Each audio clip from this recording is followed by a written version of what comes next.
Halo saudara, dari Washington DC, saya Helmi Yohanes dan tim VOA kembali hadir dengan serangkaian berita Amerika Serikat dalam segmen Sapa Dunia.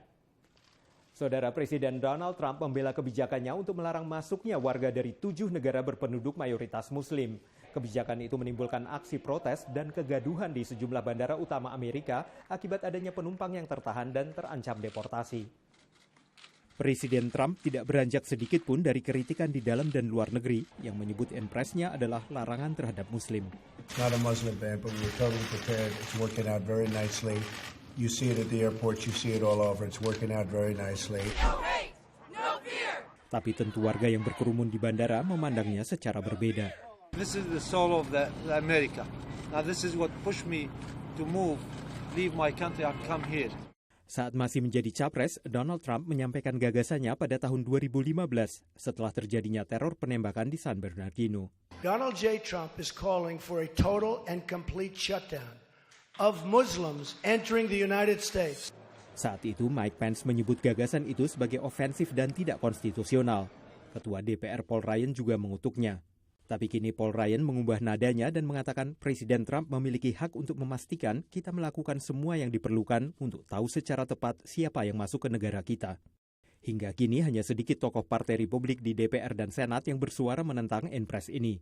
Mayoritas tetap diam. Sementara pimpinan fraksi Demokrat di Senat, Chuck Schumer, meminta Departemen Keamanan Dalam Negeri membatalkan kebijakan ini.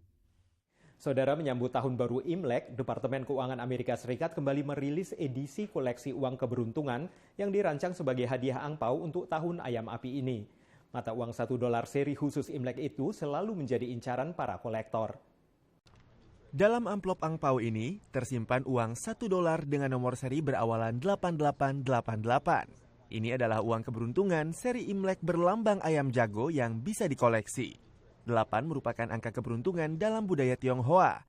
Dan dalam aksara Tiongkok, angka 8 menggambarkan kekayaan dan kemakmuran, juga melambangkan kesuksesan pada tahun yang baru.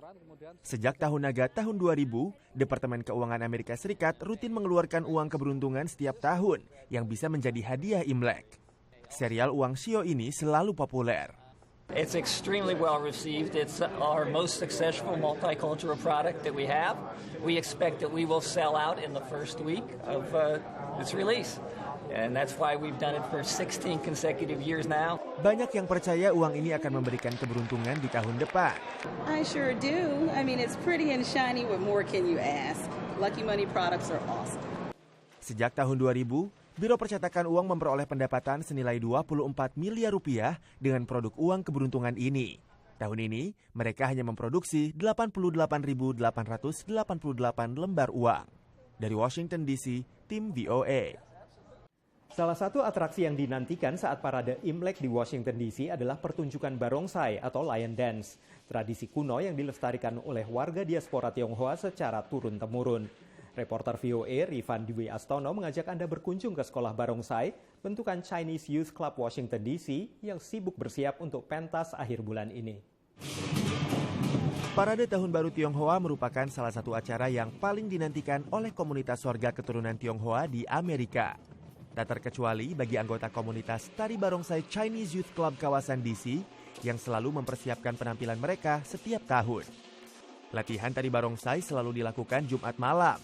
Penari usia kanak-kanak hingga dewasa tergabung dan malam ini mereka sibuk mempersiapkan penampilan untuk Parade Imlek 2017 yang digelar di kawasan Chinatown, Washington DC. Para penari cilik bersemangat menunjukkan kemahiran mereka. I'd say the parade. The parade, why is that? Because there are a lot of people watching. Kelompok tari barongsai Chinese Youth Club alias CYC didirikan sejak tahun 1939. Kini, generasi ketigalah yang aktif menggelar latihan tari barongsai dengan gaya Tiongkok Selatan tersebut. Kekayaan budaya ini dianggap penting untuk dilestarikan, terutama bagi diaspora Tionghoa di Amerika, seperti Ishin, yang memperkenalkan anaknya kepada tari barongsai sebulan yang lalu.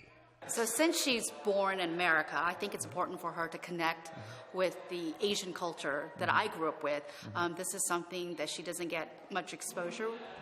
Meski jauh dari tanah leluhur, komunitas warga keturunan Tionghoa optimis tradisi tari barongsai akan tetap lestari dengan regenerasi yang terus terjaga. Dari Gaithersburg, Maryland, Rifan Dwi Astono, VOA.